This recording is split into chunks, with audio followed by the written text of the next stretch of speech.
राधा, ओ बेटी राधा, खाना खा लो बेटा। हाँ माँ, अभी आई। राधा एक बहुत ही होनहार लड़की थी।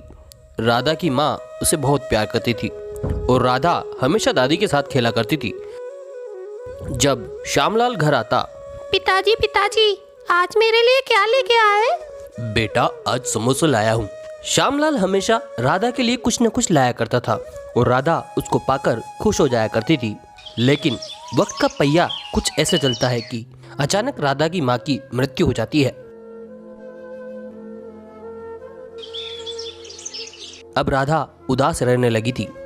राधा को दुखी देखकर श्यामलाल को भी दुख होने लगा था।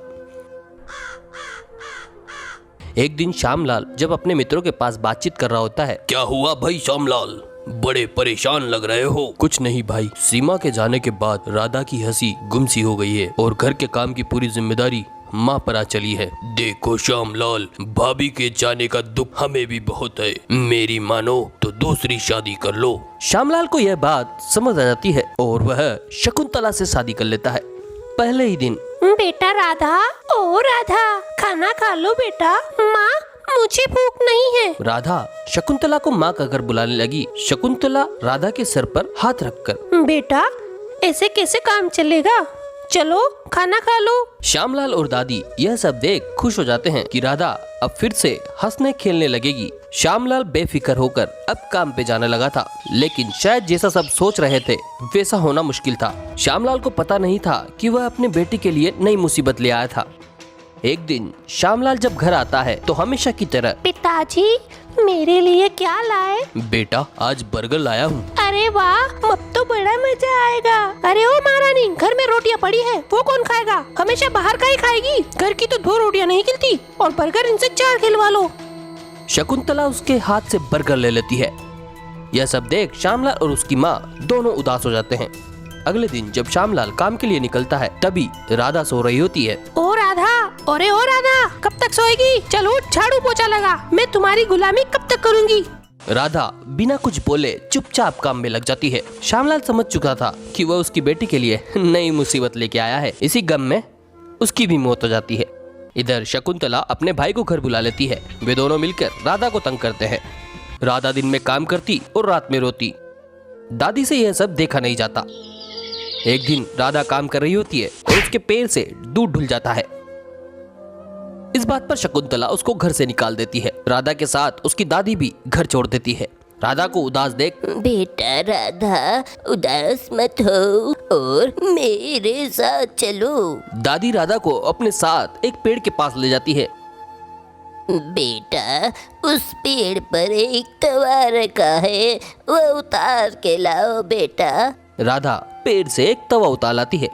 ये कैसा तवा है दादी? बेटा ये जादुई तवा है, यह मुझे बाबा रणछोड़ दास ने दिया था। इस पे हाथ रखकर तुम जो कुछ खाना चाहो वो पा सकती हो। मैं इसे सही वक्त पर काम लेने का सोचकर छुपाया हुआ था।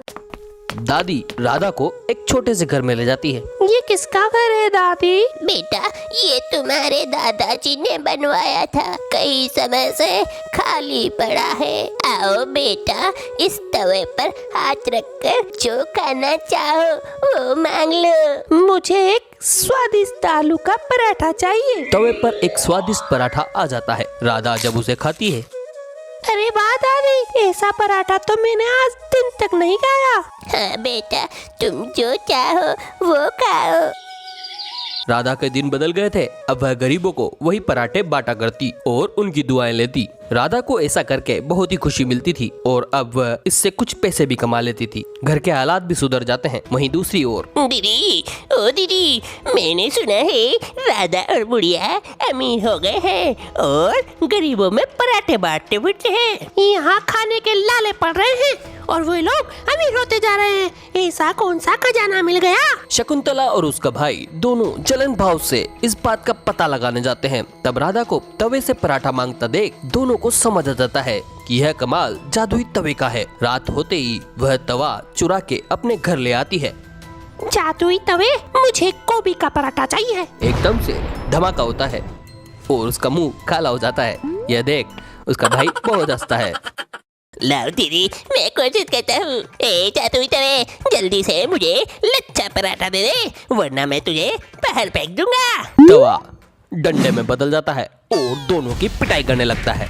अब वे दोनों घर छोड़ के भागते हैं और डंडा उनके पीछे पीछे पड़ जाता है। वे राधा के घर आ पहुँचते हैं और उनसे अपने किए की माफी मांगते हैं। तवे भैया शांत हो जाओ, इधर आओ, इन्हें माफ कर दो।